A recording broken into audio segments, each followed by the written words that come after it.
नीमच नगरपालिका का विशेष सम्मेलन सोमवार को बंगला नंबर 60 स्थित पुरानी नगरपालिका स्थित हॉल में संपन्न हुआ।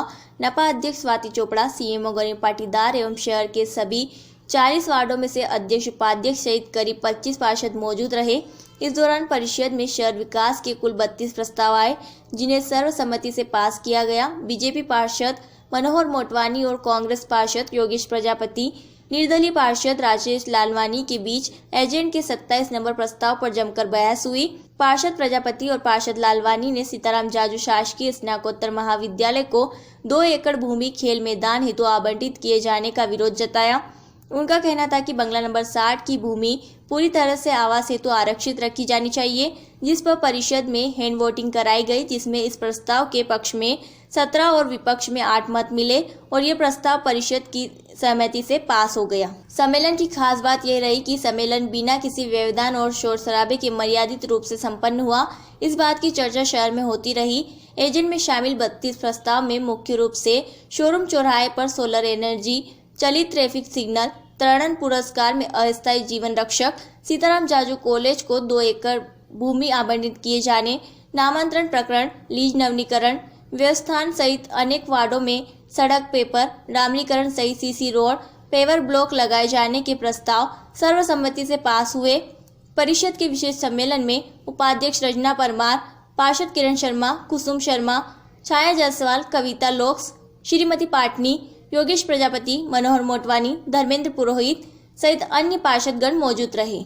एक अच्छी प्लानिंग लाए तो उसमें 2 करोड़ एकड़ जमीन उन्होंने हमसे मांगी है, हमने उनको वो जमीन दी है। पिछले दिनों जालियां लगाई गई थी, आपको लगता है आपका डिसीजन गलत है, इसलिए वापस हटानी पड़ी? देखिए, जालियां इसलिए लगाई गई थी कि आपने देखा कि पिछली परिषद में हमसे माइक छीन लिया गया, पहली परिषद में हमारे कागज फाड़ दिए गए। आप देखिए कि जो परिषद की जो हम संचालन करने में हमको इतनी दिक्कत आ रही थी कि हमारे हाथ से कागज फाड़े जा रहे थे और हमारे ही ओएस के हाथ से माइक छीना गया।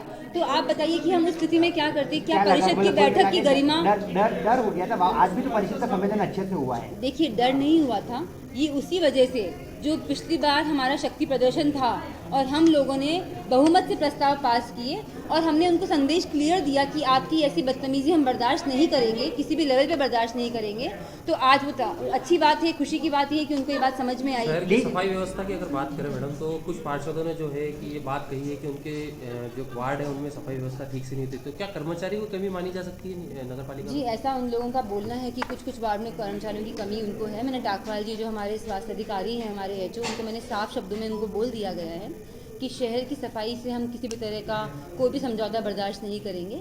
और अगर हमें लगता है, जैसे मैंने पूरी जानकारी ली है, सफाई में जो हमारे पास सफाई हमारे मित्र हैं, उनकी जो संख्या है, अभी वो देखा जाए तो जनसंख्या के हिसाब से वो ठीक है। जो नीमच की जनसंख्या है उसके हिसाब से हमारे सफाई मित्र की जो संख्या है वो ठीक है, लेकिन क्षेत्रफल के हिसाब से शायद हमारे यहाँ पर कुछ जनसेवकों की कमी है सफाई।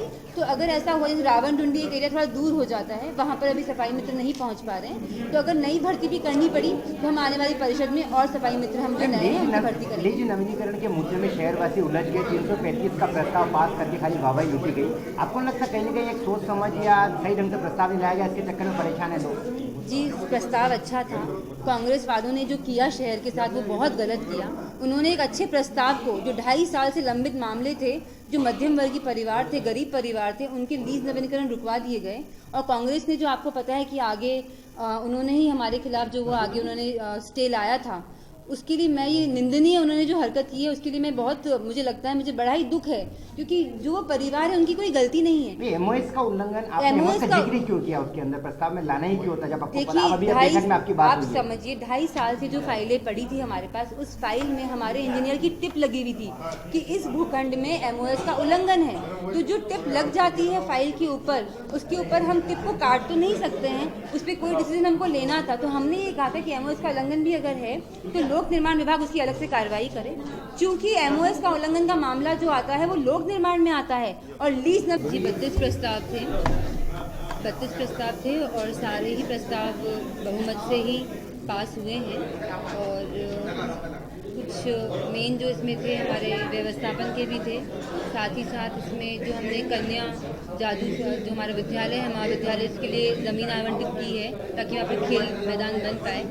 और बाकी अलग अलग जो प्रशासकीय स्वीकृति, वित्तीय स्वीकृति के जो हमारे प्रस्ताव थे वो पारित हुए हैं। सड़क सुरक्षा समिति की बैठक हुई थी, वो अध्यक्षता कलेक्टर की अध्यक्षता में हुई थी, उसमें ये डिसीजन दिया गया है। तो नगर पालिका जो है, हम एजेंसी है, तो हमें ये कार्य बंगला नंबर 60 जो है वहाँ पर हमें जो अभी कन्या महाविद्यालय ने अगर कुछ ज़मीन मांगी है ताकि कन्याएं खेल पाएँ, पूरे ज़िले में एक ही हमारे यहाँ पर जो है वो कन्या महाविद्यालय है और उसके पास भी खेल मैदान नहीं है। तो मुझे लगता है कि कन्याओं को हम खेल कूद में आगे बढ़ाएं, उसके लिए ज़मीन हम चाहते हैं इनको दें।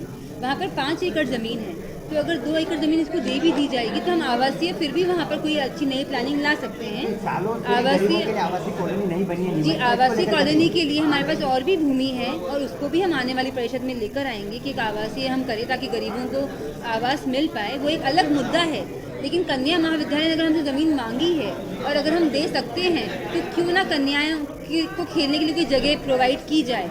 दूसरी बात, अगर हम बात करें कि हम पूरे शहर हित में भी चाहते थे कि एक स्पोर्ट्स कॉम्प्लेक्स बने, उसके लिए क्रमांक 12 में या फिर कोई और जगह हम देख रहे हैं जहाँ पर एक बड़ा खेल मैदान बन पाए जो पूरे शहर के लिए हो, जहाँ पर शहर के सारे बच्चे खेलें। तो ताकि एक आवासीय कॉलोनी भी हो, कन्या महाविद्यालय के पास भी खेलने की ज़मीन हो और साथ ही साथ एक पूरे शहर के लिए एक स्पोर्ट्स कॉम्प्लेक्स भी हम प्लान करना चाहते हैं। उन्होंने जो डिमांड किया है, जो वहाँ पर जो हमारे पास आवेदन आया है वो हमारे पास कन्या महाविद्यालय से आया है और 2 एकड़ में वो बनाएंगे। ये ज़मीन हमने उनको दी है और उनकी प्लानिंग वो करेंगे कि वो इंडोर आउटडोर क्या बनाना चाहते हैं, ये उनका लुकआउट रहेगा। देखिए, शासन जो होता है ये जो है ये खेल प्रशासन में जाएगा। ये जो ज़मीन है उसके बाद खेल प्रशासन जो है वहाँ से एक योजना तैयार होकर आएगी। खेल मंत्रालय इससे लगाई गई थी कि आपने देखा कि पिछली परिषद में हमसे माइक छीन लिया गया, पहली परिषद में हमारे कागज़ फाड़ दिए गए।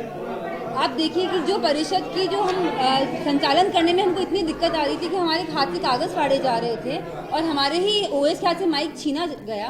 तो आप बताइए कि हम उस स्थिति में क्या करते, क्या परिषद की बैठक की गरिमा। डर हो गया था, आज भी तो परिषद का संवेदन अच्छे से हुआ है। देखिए, डर नहीं हुआ था, ये उसी वजह से जो पिछली बार हमारा शक्ति प्रदर्शन था और हम लोगों ने बहुमत से प्रस्ताव पास किए और हमने उनको संदेश क्लियर दिया कि आपकी ऐसी बदतमीजी हम बर्दाश्त नहीं करेंगे, किसी भी लेवल पे बर्दाश्त नहीं करेंगे।